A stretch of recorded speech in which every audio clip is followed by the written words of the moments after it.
Buen día a todos, hermanos, hermanas. Un saludo al iniciar esta semana en la que el Señor nos ofrece muchas, pero muchas oportunidades de hacer lo mejor, de ser cada vez más personas que aspiramos a la santidad y la santidad que brota precisamente del encuentro con la palabra. No nos cansaremos de insistir suficientemente en esto. Es de allí de donde brotan los santos, que son una luz nacida desde la palabra de Dios, palabra encarnada en Jesucristo. A Él le confiamos esta semana, que sin duda será una semana rica en cuanto a contenido, rica en cuanto a crecimiento y en cuanto a conocer estos misterios maravillosos del querer de Dios, de la sabiduría originaria de Dios, de su voluntad inicial, lo que Él quería para nosotros, lo que Él deseaba para nosotros desde antes de la fundación del mundo, como nos lo dice la palabra de Dios. Invocamos conscientemente a las tres personas de la Trinidad, al Padre para conocer su voluntad, al Hijo para comprenderla en la revelación y al Espíritu Santo para ser capaces de transformarla en vida. Y al Espíritu Santo le abrimos un espacio particular en nuestra experiencia de fe para que sea Él el que oriente, el que guíe, el que empuje todo nuestro querer en conformidad con el querer de Dios. Este es un buen principio, es un buen comienzo para el cristiano. Abandonarse a la presencia personal del Espíritu Santo, a hacerle un espacio a esta persona de la Trinidad en el corazón para sentir con el corazón de Jesús, en la mente para pensar lo que Dios quiere, en la voluntad para hacer lo que Dios quiere. Sabemos que no es fácil, ser cristiano no es algo que se hace fácilmente, es una decisión, es una opción y una respuesta a una llamada irrevocable. Dios nos llama en Cristo para ser sus seguidores, para ser sus hijos, para ser sus misioneros. Y esto forma parte de esta acción trinitaria que nos abre perspectivas. Confiemos decididamente en que lo que estamos haciendo es querer de Dios.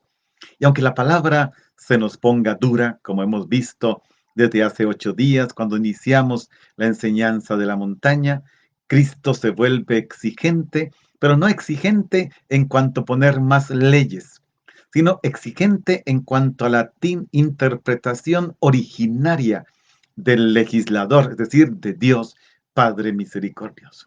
Esta misericordia de Dios nos envuelva, nos abrace, nos consuma. Nunca lo olvidemos. Nuestra miseria jamás podrá agotar la misericordia de Dios. Nunca. Nuestra miseria más bien la agranda porque Él, delante de la persona que se reconoce pecadora, débil, frágil, hace que fluyan ríos del corazón traspasado de Cristo como vida que transforma, como vida que perdona.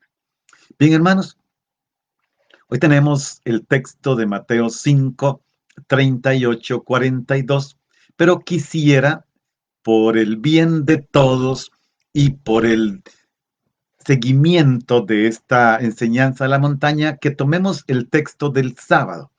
Si nos da tiempo, lo vamos a hacer.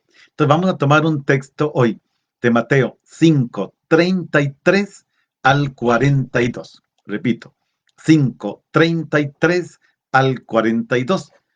Aunque ese texto se leyó el sábado y quizá alguno escuchó alguna interpretación, vamos a hacer el análisis bíblico exegético del texto, que de por sí no afecta para nada. Estamos tomando el texto litúrgico, pero esto no impide que nos anticipemos o nos adelantemos a un texto. No estamos en misa, estamos haciendo un análisis de textos bíblicos tomándolos del día. Pero como hemos leído el capítulo 5 por partes sin dejar ninguna por fuera, Vamos a tomar entonces 5 del 27 al 42 y allí vamos a descubrir más de las antítesis que hemos mencionado la semana pasada. Bien, voy a leer los dos textos seguidos. En aquel tiempo Jesús dijo a sus discípulos: ¿Han oído ustedes que se dijo a los antiguos: no jurarás en falso, y le cumplirás al Señor lo que hayas prometido con juramento? Pero yo les digo, no juren de ninguna manera, ni por el cielo, que es el trono de Dios, ni por la tierra, que es donde Él pone los pies, ni por Jerusalén, que es la ciudad del gran rey. Tampoco jures por tu cabeza, porque no puedes hacer blanco o negro uno solo de tus cabellos. Digan simplemente sí cuando es sí y no cuando es no. Lo que se diga de más viene del maligno. Ustedes han oído que se dijo: ojo por ojo, diente por diente. Pero yo les digo que no hagan resistencia al hombre malo. Si alguno te golpea en la mejilla derecha, preséntale también la izquierda.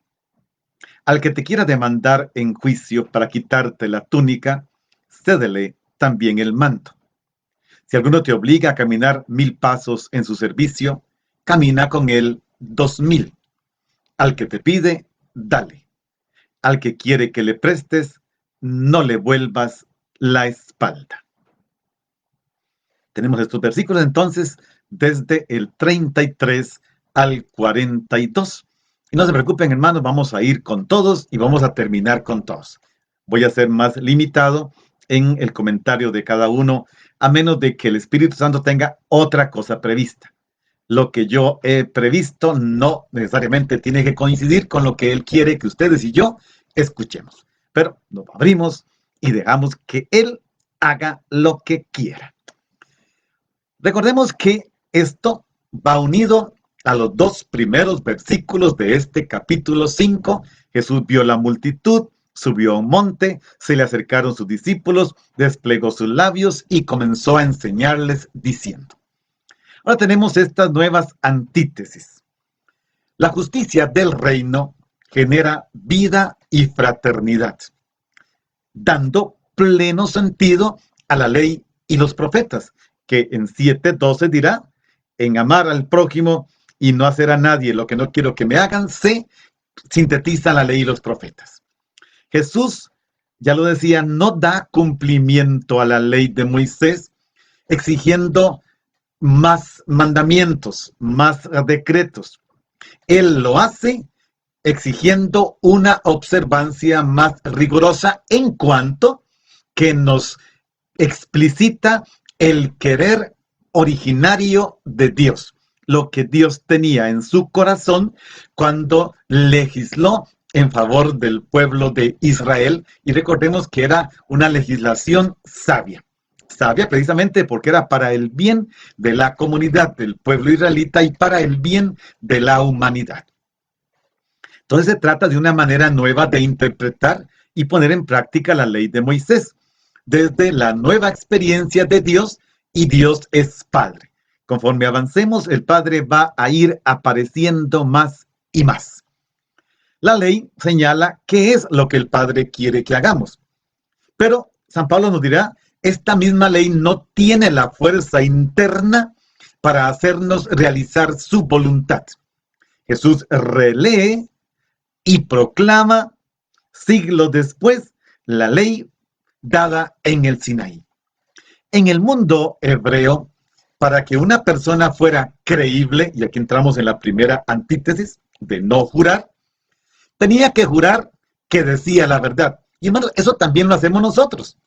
Cuando queremos que alguien se convenza de la verdad, porque sabemos que estamos diciendo la verdad, acudimos a un juramento para que se note que de verdad estamos diciendo la verdad, porque a veces es cierto, otras veces es mentira, pero normalmente cuando uno dice te lo juro por algo, es porque está diciendo la verdad. Poco a poco, esta costumbre se fue generalizando hasta convertirse prácticamente en un hábito. Por todo se juraba.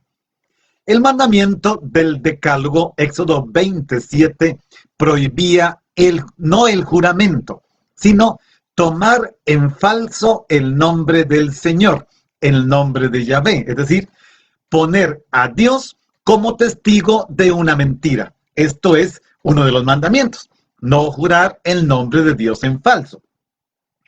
Ahora parece que Jesús quiere derogar esta ley. Dice, no juren por nada, absolutamente por nada.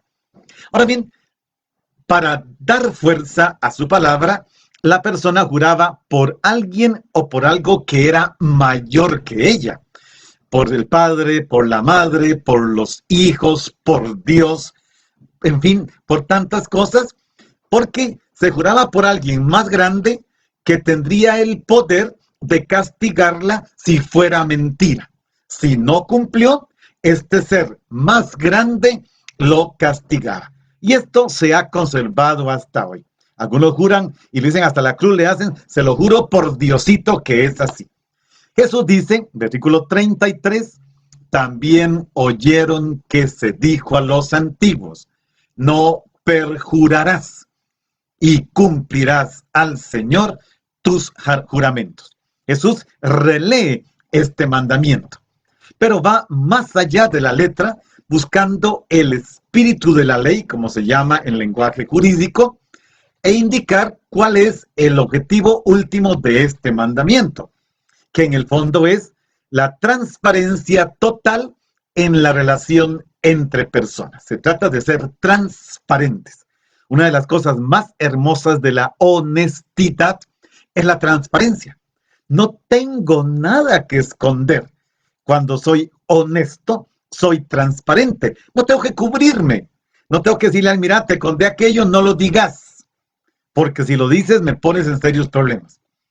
El mandamiento no perjurarás hace referencia a Levítico 19:12, que dijimos no jurar el nombre de Dios en falso, pero también a Éxodo 27, no tomarás en falso el nombre del Señor tu Dios.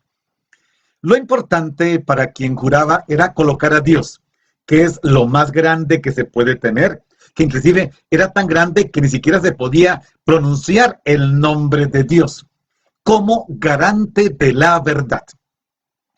Como no se podía pronunciar el nombre de Dios, había que decir, juro por el cielo, juro por Jerusalén, juro por, etcétera. Recuerden que el hijo del Padre de la Misericordia, la parábola de Lucas, conocida como el hijo pródigo, dice, he pecado contra el cielo y contra ti.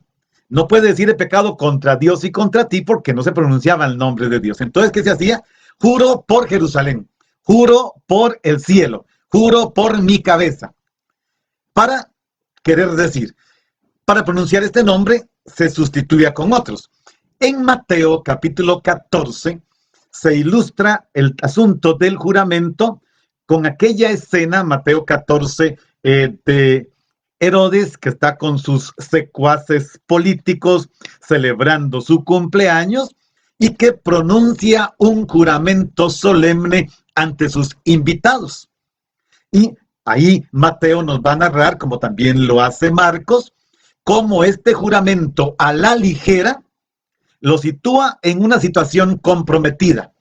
Ya no puede decirle a la hija de Herodías, la supuesta esposa de su hermano Filipos, que no le da. Te juro que te haré lo que me pidas hasta la mitad del reino.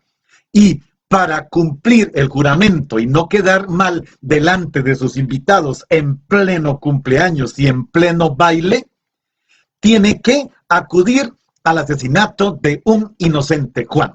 Entonces vean que el juramento puede tener serias consecuencias. Y aquí está esta experiencia con la que Mateo ilustra después en el capítulo 14. Hay un detalle interesante. En la Biblia hebrea no existe la expresión tierra prometida porque el texto hebreo no tiene un verbo para prometer. Y entonces la idea de el futuro se expresa con el verbo dar. te daré una tierra que emana leche y miel. No existe el verbo prometer. Por eso tampoco existe, la única solución es usar el verbo jurar. Te juro que te daré parte en la tierra que vas a recibir. Recordemos otro ejemplo que ilustra muy interesantemente lo que tiene de peligroso el juramento.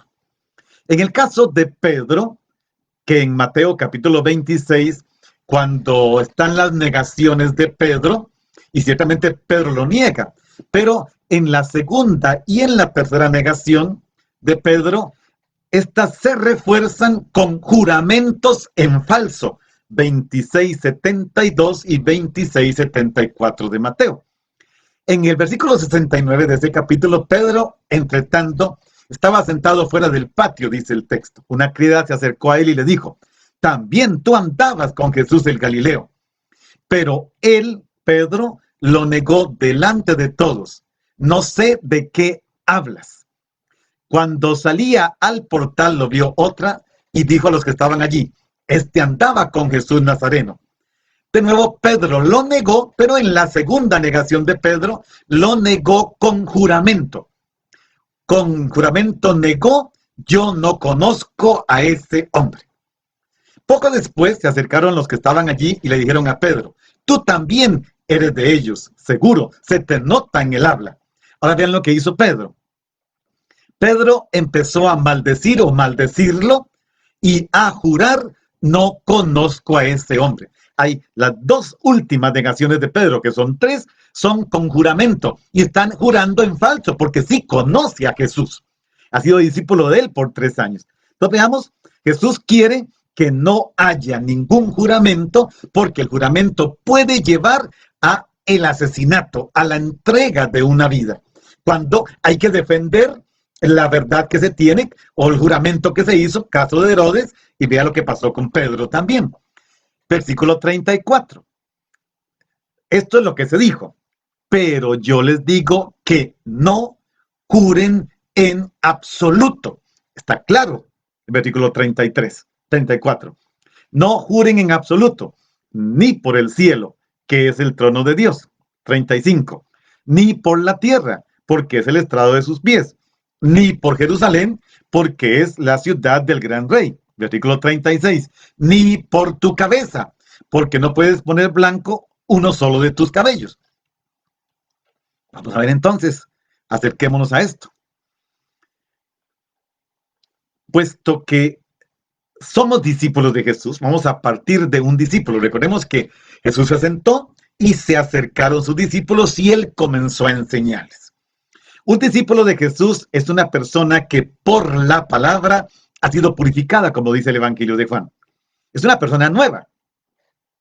Y aquí podríamos encontrar el signo de la diferencia. Jesús dice: no juren en absoluto.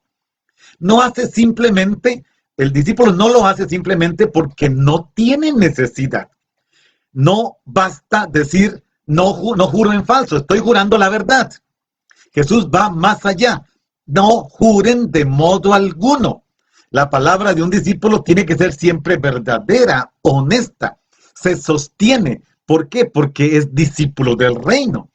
Las realidades por las que se prohíbe jurar son concebidas como realidades manejables a su antojo por el ser humano. Si jura por el cielo, como si pudiera manejar el cielo, por Jerusalén o por su cabeza, como si fuera dueño de esto. Entonces, no es así. Esto sería una especie de impiedad que Jesús contradice al subrayar que las realidades cósmicas, el cielo y la tierra, las realidades terrenas, Jerusalén, o las realidades humanas, tu cabeza, hacen referencia a Dios. Y para Jesús son realidades sagradas que el ser humano no tiene dominio sobre ellas. Por eso no se puede jurar ni siquiera por eso.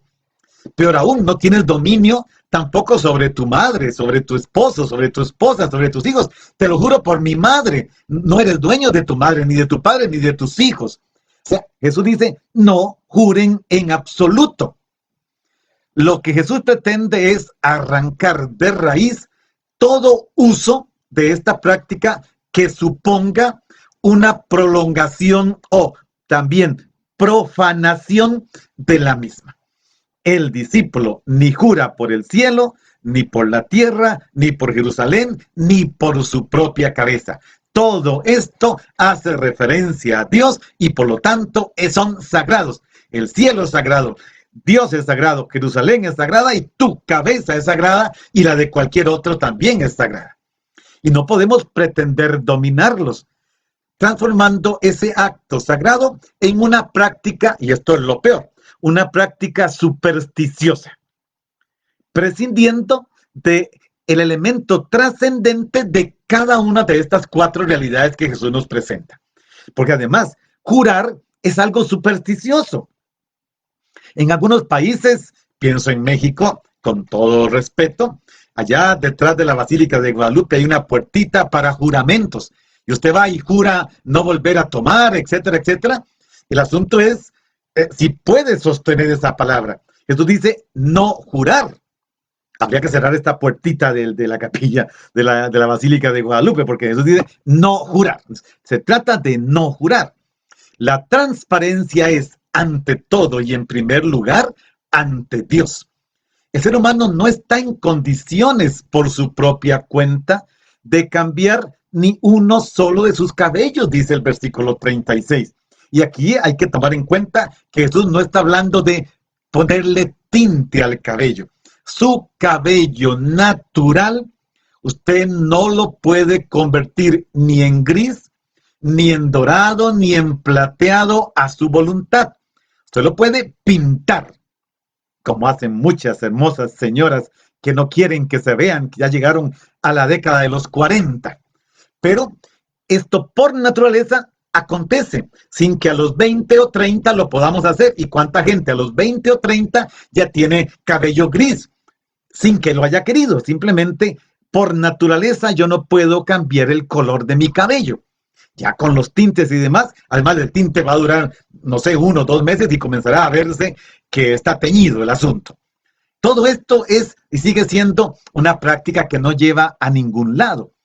Por eso Jesús dice, no hay necesidad de jurarle a Dios por nada, ni a Dios, ni por Dios, ni por ninguna otra cosa. ¿Qué propone Jesús? Versículo 37. Sea su lenguaje sí, sí, no, no. Todo lo que supere esto procede del maligno. Aquí Jesús nos pone una exigencia. Esto quiere decir que el discípulo, porque ha logrado, recuerdan la bienaventuranza, Mateo 5:8, aunque no la vimos del todo, dichosos los limpios de corazón, los puros de corazón, dice el texto griego, porque es uno que ya purificó su corazón, porque optó por la vivencia de las bienaventuranzas, no tiene dobles intenciones. Y cuando usted o yo no tenemos dobles intenciones, no tenemos nada que esconder. Por eso no hace falta mentir para esconder intereses ocultos. No hay que apoyar la verdad, la transparencia o la honestidad con juramentos de ningún tipo. La palabra del discípulo dice siempre la verdad. Y hay un detalle muy hermoso. Cuando usted es transparente, es honesto, puede dormir tranquilamente. Se los puedo asegurar. Uno puede dormir tranquilamente. Usted no se trasnocha o tiene insomnio por otras cosas, pero no por la conciencia. Porque la persona transparente no tiene por qué en la noche seguir arreglando las mentiras que ha dicho. Jesús propone una honradez total y radical. ¿Qué más? Nada más. Sí es sí, no es no. Y lo que se agrega allí, peor aún, dice Jesús, procede del maligno. Viene del maligno. El discípulo no necesita poner a Dios como testigo de sus afirmaciones. Lo dice desde la pureza de su corazón. El que pone a Dios como testigo de sus mentiras, lo hace innecesario, está jugando con el nombre de Dios. Pero además de eso, Jesús dice, su lenguaje sea sí, sí, no, no. Cuando una persona dice sí, así es, no hay que verificar más. Y cuando dice no, es no y no hace falta más. Hay un texto muy hermoso de Santiago, capítulo 5, versículo 12, que les quiero compartir. Dice Santiago, y ya estamos en el Nuevo Testamento: ante todo, hermanos, no juren, ni por el cielo, ni por la tierra, ni ningún otro juramento, sea su sí, sí, y su no, no, para que no incurran en juicio. Vean que Santiago toma casi Mateo 5:37, solo que cambia el final. Dice, para que no incurran en juicio. Una característica importante del discípulo de Jesús es que si se agarra de su enseñanza, se va a caracterizar por su credibilidad. Jesús nunca tuvo nada que esconder. Nunca. Y cuando al final dice, eres tú el Hijo del Altísimo, tú lo has dicho. Tampoco lo esconde. Y es que la transparencia, la honestidad, la verdad es la base de la vida comunitaria, pero no solo de eso. Es la base de la vida social, porque personas creíbles hacen una sociedad creíble. Vean lo que nos pasa hoy. ¿Quién cree en algún político? ¿Quién? Y con el perdón de los que son buenos. Pero ya se ha hecho la fama tan grande, porque los más grandes han hecho una fama que ya no se puede dudar, y entonces se pierde la credibilidad. Inclusive hay gente muy honesta, pero se pierde la credibilidad. Esto no funciona. Si digo sí y es no, no funciona. Y si digo no y es sí, tampoco. Se trata de la credibilidad que sostenga la comunidad. Vamos a la otra, que ya entramos aquí, me parece, con el texto de hoy, 5:38. Han oído que se dijo, ojo por ojo, diente por diente.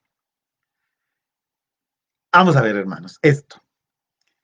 ¿Qué pasa cuando usted o yo somos víctimas de una violencia? Recibimos una violencia. ¿Cuál es la reacción natural?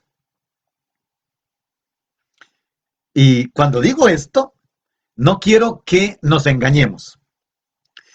Quiero que usted y yo, usted que me escucha, y yo que estuve dándole vuelta todo el fin de semana a esto, de verdad, sin mentir, sin justificaciones de conciencia para tranquilizar la conciencia. ¿Cuál es su reacción ante una palabra ofensiva, ante un gesto ofensivo, ante un golpe injusto? La reacción natural es pagar con la misma moneda, porque el primer impulso como reacción normalmente es visceral. Y a usted se le mueve todo y todo se mueve. El impulso es la venganza, el desquite, el devolver con la misma moneda la ofensa recibida, aunque solo lo pensemos. Pero recordemos, ya vimos en la primera antítesis que no se mata solo matando a una persona con un disparo o lo que sea. Se mata también con el pensamiento. Recuerdan la segunda, la del adulterio. No se peca solamente acostándose con una persona casada. Basta que se piense en el corazón y ya se pecó. Y en este caso, basta que pensemos desgraciado, infeliz, insoportable, ¿por qué no te mueres? Ya lo valamos. El Antiguo Testamento había llegado a admitir esta posibilidad. Se dijo ojo por ojo, diente por diente. Es lo que llamamos la ley del talión. ¿De dónde viene la palabra talión? Viene una palabra latina talis. Talis como, o sea, tal como me hicieron, tal te hago. Me golpeaste un ojo, tal hago yo contigo, te golpeo un ojo. De ahí viene talión. Tal me hicieron, tal doy. Y se convirtió en la ley de talión. Ojo por ojo, diente por diente. Pero hermanos, si esto fuera así y tuviera valor hoy, aunque tiene valor de otras formas, estaríamos todos sin ojos y todos sin dientes. Todos chimuelos y todos ciegos, porque ya nos habrían sacado los ojos quién sabe cuántas veces y a punta de golpe no tendríamos ni un solo diente. Jesús quiere que descubramos en el ámbito de la vida y en este estilo la categoría del reino de los cielos que él está predicando. Y el discípulo del reino de los cielos, recordemos, el de la justicia mayor que la de los escribas y fariseos, que es el cumplimiento de la ley, es otro. Jesús quiere otro tipo de discípulos. Y esto explica el credo cristiano del rechazo a toda violencia, llámese pena de muerte, llámese aborto, llámese eutanasia, llámese golpe, llámese lo que sea. Inclusive el cristianismo rechaza toda infamia, todo golpe, también los golpes más duros. A uno le pueden dar un golpe, un sopapo, como decimos en Costa Rica, y usted lo pasa. Pero los golpes que más hieren son los golpes morales. Cuando tocan nuestra integridad, cuando tocan nuestra identidad, cuando ponen en nosotros palabras que no hemos dicho, acciones que no hemos dicho, cuando ponen trampas para que caigamos, que esa es la verdadera maldad de hoy en día, incluso en la Iglesia Católica. Pero vamos a decir al final, dejemos la Iglesia Católica para el final. Entonces, ¿qué pasa? Este tipo de situaciones llevó a que en su momento esta ley fuera de un gran avance histórico para la civilización, porque su finalidad era evitar que la justicia fuera tomada a manos privadas. Las consecuencias, sabemos, son funestas. Basta que recordemos a Caín y Abel. Lo mató porque Dios no miró con buenos ojos su ofrenda. Si nos cobramos la justicia por nuestras manos, ya quedamos solos, matamos el vecindario entero, porque así somos. Recordemos la turba enardecida cuando da muerte a un delincuente, la turba enardecida que pide, impulsada por los escribas y fariseos, pide crucifícalo, crucifícalo, no sabe ni lo que está diciendo, pero estaba enaltecida. Esto es lo que pasa. La norma establecida que delante de un árbitro, que es el juez del pueblo, se haga justicia. Si el litigio, en este litigio, un puño había tomado un diente, ahora el agredido tenía derecho para hacer lo mismo, darle un golpe y quebrarle un diente. Salado, si quebraba dos, va de nuevo. Imagínense que este tipo de cosas lo que pasaría, sería terrible. Había esta posibilidad. Si me quebraste un diente con un golpe, te quiebro uno y santa paz. Quedamos en paz. Tal me hiciste, tal te doy. La ley del Sinaí contiene el mandato de ser siempre proporcionados en la agresión para evitar los excesos y que la violencia no se perpetúe. Leamos el texto. Dice Éxodo 21, versículos 23 al 25. Dice así. Éxodo 21, 23, 25. Pero si se produjeran otros daños, entonces pagarás vida por vida, imagínate, vida por vida, ojo por ojo, diente por diente, mano por mano, pie por pie. Imagínense a los buscapleitos quedarían en puro tronco. Un día un pie, otro día otro pie, un día otra mano, un ojo, otro ojo, diente por diente, oreja por oreja, y quedó en nada. Hay gente que pasa toda la vida peleando con el otro. Dice, quemadura por quemadura, herida por herida, cardenal por cardenal. Vean que aquí fue parejo y se legisló en todos los campos por igual. Ahí está la ley de Moisés. Hay un detalle interesante que es el caso de Génesis 4, 23, 24, que es lo que pasa con Lamec. Se los voy a leer. Y dijo Lamec a sus mujeres, Adá y Silá, oigan mi voz, mujeres de Lamec, escuchen mi palabra. Ahora vean, yo maté a un hombre por una herida que me hizo y a un muchacho por un cardenal que recibí. Lamec mató a uno porque lo hirió y a un muchacho también porque le hizo un cardenal. Caín será vengado 7 veces, mas Lamec lo será 70 veces 7. O sea, Dios tiene que comenzar a intervenir para ponerle una muralla a la ley de la violencia. Jesús enumera 5 situaciones bien conocidas para los oyentes del Evangelio de la comunidad de Mateo, en los cuales un discípulo se siente agredido en su integridad física, moral, psicológica, porque las heridas tienen todas las dimensiones. Por eso decimos el pecado de pensamiento, palabra, obra y omisión. Se abarca toda la vida del ser humano. En cada caso, el valor que se ejerce siempre es el mismo.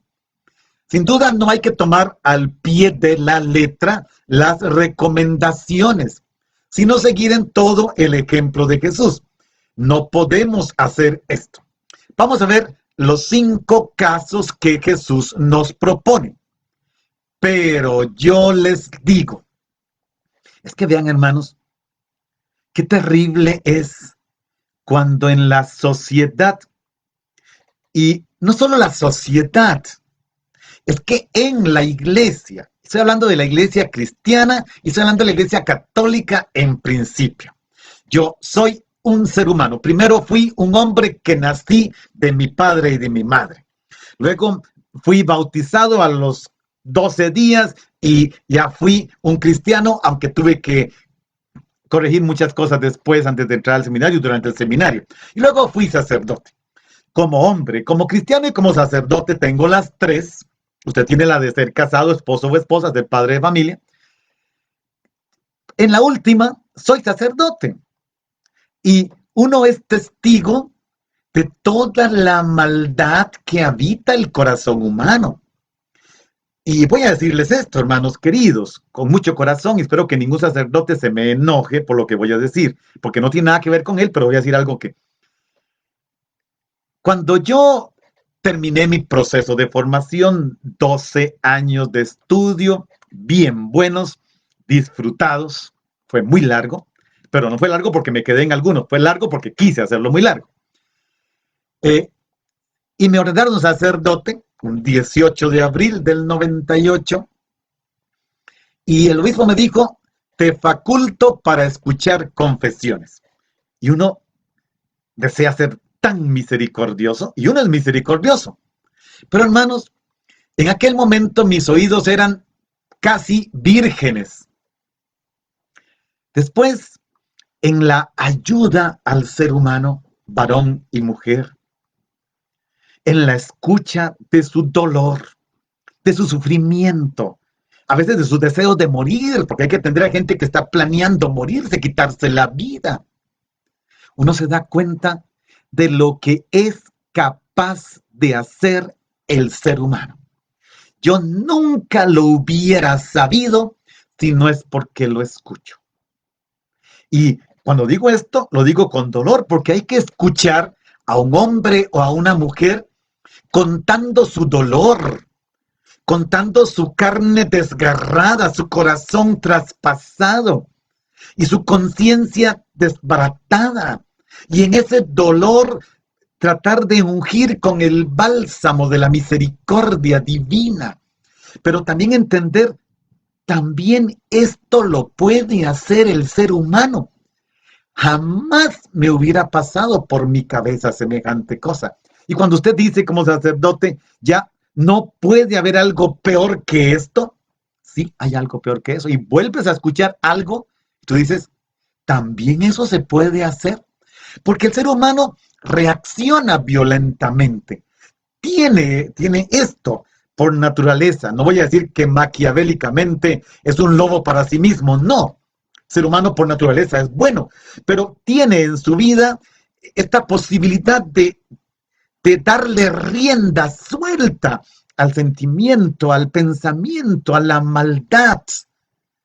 Jesús nos dice ahora varias cosas que tenemos que fijarnos, así como el ojo por ojo, diente por diente, no hay que tomarlo al pie de la letra, es no practicar la venganza. Lo que sigue tampoco es para tomarlo al pie de la letra, pero tampoco es para tirarlo como simples parábolas, no.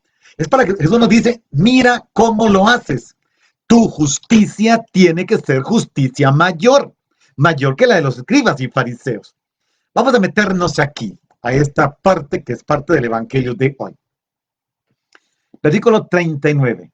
Pero yo les digo, vean que siempre es han oído que se dijo, pero yo les digo. Aquí viene la nueva interpretación de Jesús de este mandamiento, del ojo por ojo, diente por diente o ley del talión. Pero yo les digo, que no hagan frente al malvado. Y usted dice, ay no. No, mejor quito el programa del Padre William.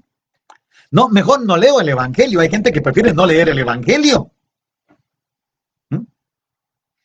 Hay gente, ya son no sé cuántos me han dicho esto. No sé cuántos.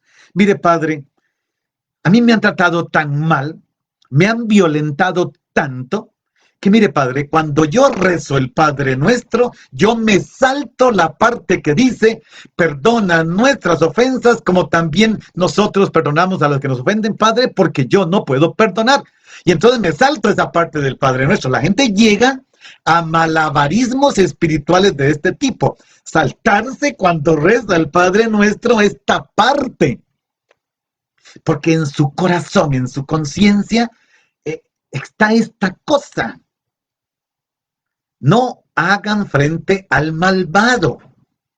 Los discípulos de Jesús deben portarse según el criterio que supera, por la fuerza de un amor desbordante, la inclinación natural de exigir el respeto absoluto a mis derechos. Y esto se nos ha complicado del siglo XVIII para acá de una forma particular, y no se diga en el siglo XIX, siglo XX y en este siglo XXI. Lo importante es defender mis derechos personales. Las leyes que se están haciendo a nivel mundial, partiendo de la Corte Interamericana de Derechos, que no sé cuáles defiende, hasta las leyes de nuestras asambleas legislativas, son todas en defensa de los derechos individuales y autorizan y se toman al pie de la letra. Entonces ya no importa si estoy casado o no, la ley me faculta para. No importa si estoy embarazada y entonces la ley me faculta para. No importa si es un anciano, mi papá o mi abuelito, la ley me faculta para matar, para divorciarme, para esto, para lo otro, para asesinar. Porque ocupo mi espacio. Ocupo mi espacio. Una vez en Alemania, una familia, un hombre y una mujer tenían 4 hijos, que en Alemania 4 hijos ya es una multitud. Pero una familia cristiana católica que vivía los principios de la fe cristiana. Y fueron y hablaron conmigo. Me dicen, mira, yo no era sacerdote, era un seminarista en aquel momento. Mire, William, estamos tan tristes, me decía su esposo. Mi mujer está embarazada, una pareja que yo conocía. Y le hemos dicho a nuestros hijos, y los 4 unánimemente nos han dicho, no queremos un hermanito más en esta casa. Aquí no viene.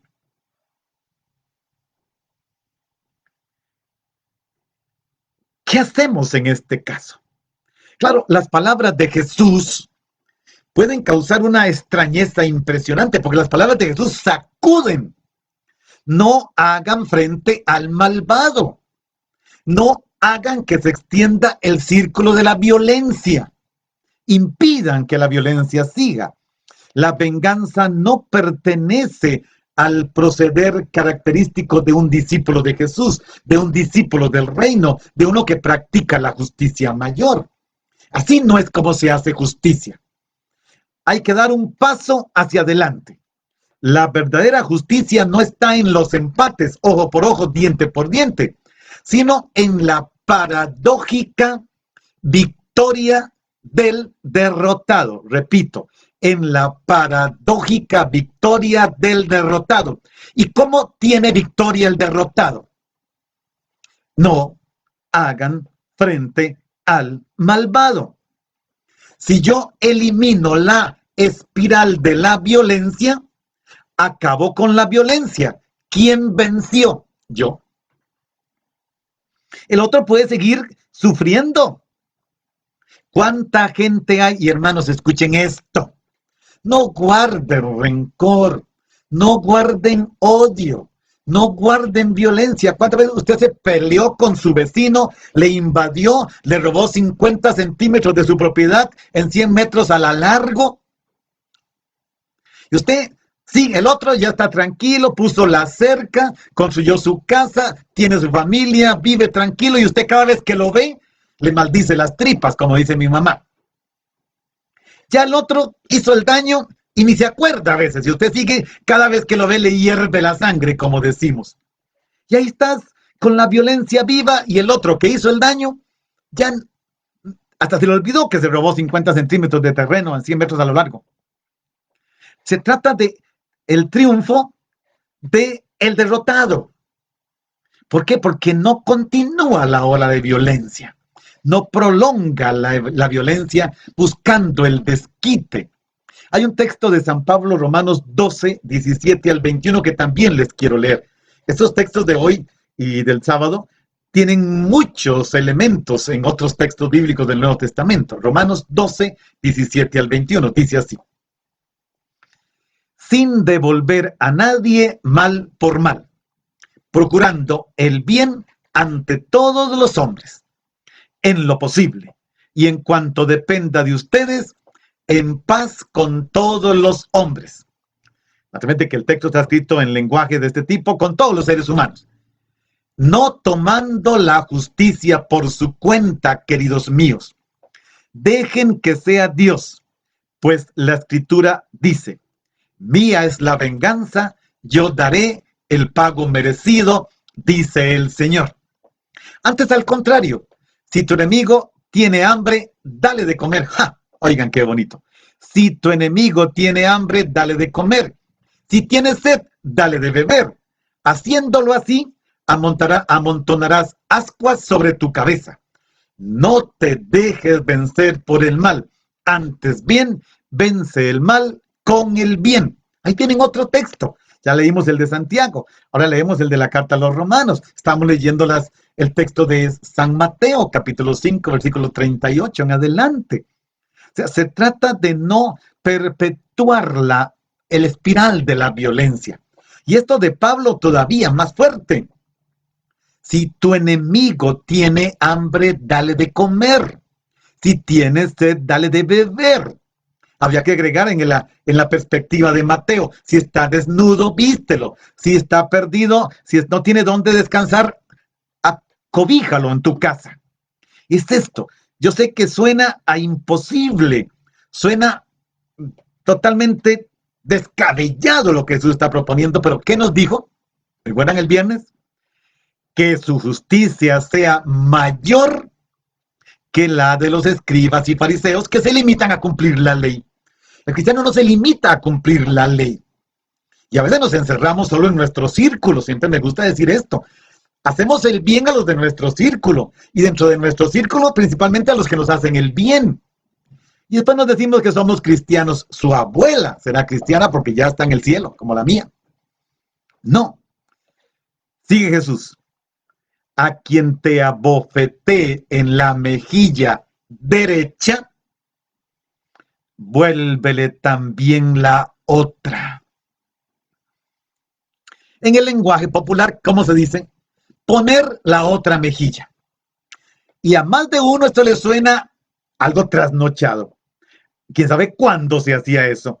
Eso debe ser una leyenda, un cuento de abuelitas, poner la otra mejilla. Sin duda, así se vive porque nadie se ha dispuesto a hacerlo. Cuando usted o yo, que somos cristianos, nos disponemos, comenzará a hacerse realidad lo de la otra mejilla. Yo solo digo así, a mí hay personas que me ofenden y me atacan en público cuando estoy hablando, y hasta el día de hoy he sido tan generoso, me quedo callado.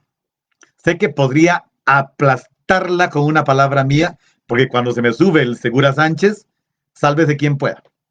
Hace años que no se me sube. Pero es eso. Pero además piensen que lo que está aquí, a quien te abofetee en la mejilla derecha, vuélvele la otra. Es decir, por un lado me pega con la palma de la mano y con la otra con el frente de la mano, con el reverso de la mano.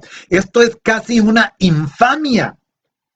Que además de que me da con la mano, me da con el reverso en la otra mejilla, porque con la misma mano me da 2 veces. Jesús ha ido al corazón de la persona y está allí delante de los acontecimientos y me dice, tú que te llamas cristiano, solo con la mirada puesta en Jesús que está proclamando la enseñanza de la montaña, es posible realizar este programa. Ya llevamos 40 versículos de este capítulo 5. Nos falta el capítulo 6 y nos falta el capítulo 7. Ustedes me dicen si quieren que ya no siga. Porque se va a poner serio. Bien serio. Ya lo vimos con el no matarás, lo vimos con el no cometerás adulterio, lo vimos ahora con no jurarás, y lo vemos ahora con no continuar en la violencia, con la ley del talión. Porque Jesús que está hablando merece toda credibilidad. Él está proclamando el proyecto del cristiano. Y se trata de que, dado que Él me dice que esto es posible y que es creíble hacer lo posible, me marca el camino y me dice, yo lo hice, yo me entregué a la muerte. Judas, yo lo escogí, mi amigo, y me entregó. Pedro juró que no me conocía. El otro, todos me abandonaron. Y luego los fui a buscar en Galilea. Así hace Jesús. El agredido no devuelve el golpe, sino que se expone a su ser indefenso. Se queda indefenso, se queda callado.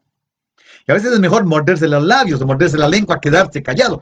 ¿Cuántas veces yo lo que prefiero es, me quedo callado, digo, Señor, ten misericordia, dame paciencia, hazme creer? ¿Sí?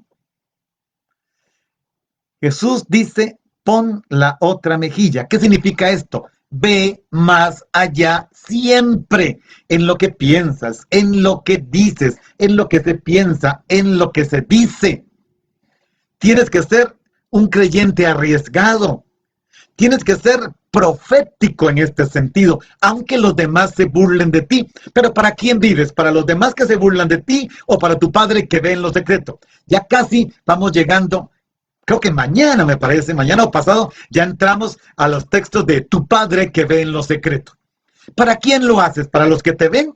Que se rían allá de ellos.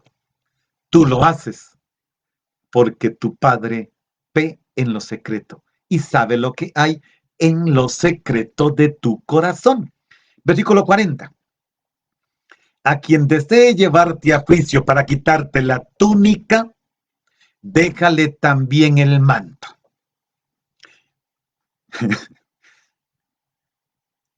¿Qué hacemos? ¿Qué hacemos? El agredido, la víctima, tiene que mostrarse más generosa que el agresor. ¿Y qué hace? Le entrega más de lo que reclama. Ah, tú querías quitarme la túnica, toma mi manto. Está como un amigo mío que posiblemente me esté escuchando. De padre, me asaltaron. ¿Y qué crees, padre? Llevaba 2 celulares y padre, no le digo dónde escondí el otro, pero no me lo robaron. Y qué bueno que no se pasó porque es un hermano. Y si me está escuchando estará muriendo de la risa, pero voy a usar ese ejemplo. Mira, tú me robaste el celular, tengo 2, llévate los 2. Tú lo haces, te animas. Claro, el otro no me lo estaba exigiendo. Quería mi celular y se lo di, dijo mi amigo, y escondió el otro en un lugar muy seguro. Bueno, se trata de esto, ser más generoso que el agresor. Este dúo, túnica, manto, quitar, dar, que en el fondo, ¿qué es? En aquel tiempo, si te quita la túnica y el manto, ¿cómo quedas? Desnudo. En aquel tiempo quedaba desnudo. No había, no existía la tienda íntima. No existía. Ahora sí existe. No existía. Simplemente le quitaba la túnica y el manto. ¿Qué hizo con eso? Le quitaron el manto y ya quedó desnudo. Es quedar en la desnudez. No sé si usted que me está escuchando quiera que yo siga. Jesús propone dar la prenda más valiosa, quedarse en la absoluta desnudez. Es más, antes, inclusive, con el texto que sigue, antes de que el agresor me lleve a juicio. Arréglate mientras vas de camino. Versículo 41. Y a quien te exija acompañarte una milla, camina con él 2. Esto tiene que ver sobre todo con el Imperio Romano, que tenían la capacidad de obligar a una persona a cargar cargas pesadas, piedras en los caminos, y naturalmente que como siempre había abusos de autoridad. Entonces las leyes exigían que un soldado romano podía obligar a una persona máximo una milla en este esfuerzo obligatorio. Eran requisados. Recordemos al que lleva la cruz, Simón de Cirene, con la cruz de Jesús. Simón de Cirene no es que dijo yo se la llevo, no. Lo requisaron. Los soldados romanos le exigieron un servicio social público y tuvo que llevarla. Pero no fue porque él quiso, no, lo requisaron. Los romanos hicieron una acción que podían hacerla y era obligar a alguien a cargar eso. Así que Simón de Cirene no fue de gratis, ni fue voluntario. Entonces exigía esto. Para evitar el abuso de autoridad, lo máximo era una milla. ¿Y qué dice Jesús ahora? Si eres un hombre libre, si eres un ciudadano del reino, si eres un discípulo que vive las bienaventuranzas, camina 2. Te cargan una carga pesada, una piedra, y tú dices, no, te la llevo un kilómetro más. Bueno, kilómetro y resto porque es una milla. Ser un hombre libre, generoso. Y yo cuando estaba preparando esto, pensando que esto principalmente lo hacían los soldados romanos, me quedé pensando, ¿se imaginan la cara del romano? Cuando se cumplió la milla, porque los romanos eran muy exactos, y usted le dice, no, te la llevo una milla más.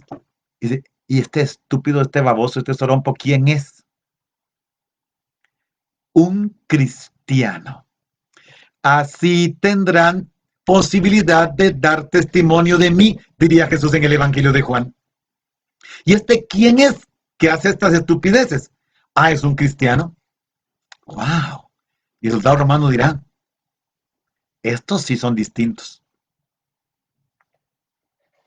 Al que te pida, dale.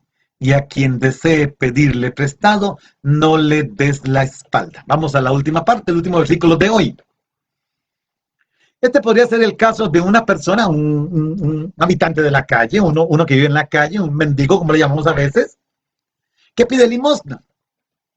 Pensemos que en el tiempo de Jesús, el pedir limosna era algo que era común, muy común, porque el nivel de pobreza era altísimo.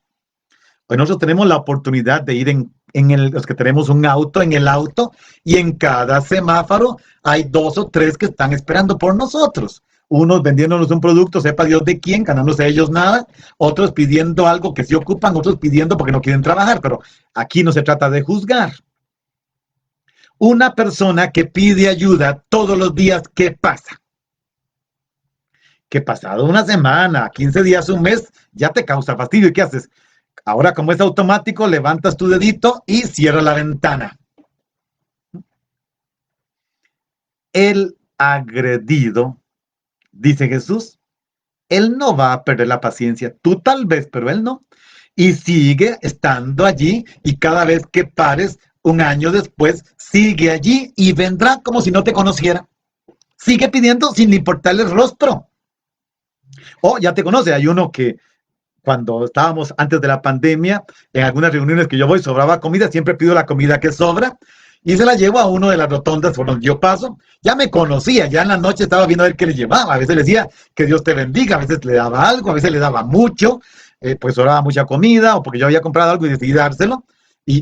Pero a veces ya no le daba nada. Oye, Dios te bendiga. Y ya con esa bendición, uno me decía un día no me dé nada, no me dé nada. ¿Por qué? Usted no me cerró la ventana. Todos esos me cerraron la ventana. Eso no se hace, eso no es humano. No me dé nada. Usted no me cerró la ventana. Si no hay ni que dar nada a veces.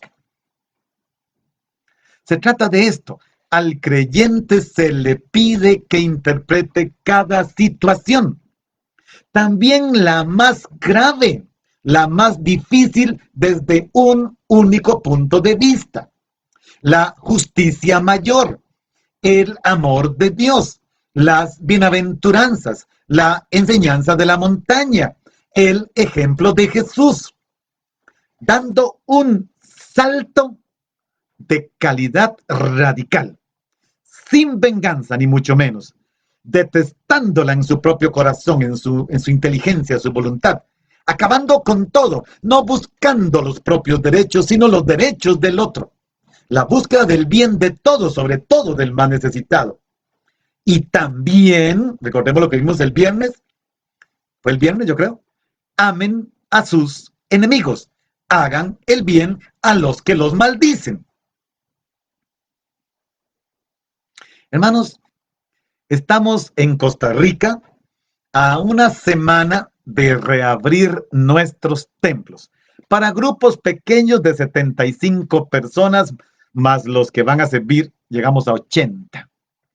Que esta semana y la que pasó sirva de examen de conciencia a ver si, como dicen algunos equivocadamente, que abran para ir a comulgar. Uno no va a comulgar, uno va a celebrar la Eucaristía y parte de la celebración es la comunión. Pero yo no quiero que se abran los templos para ir a comulgar, no.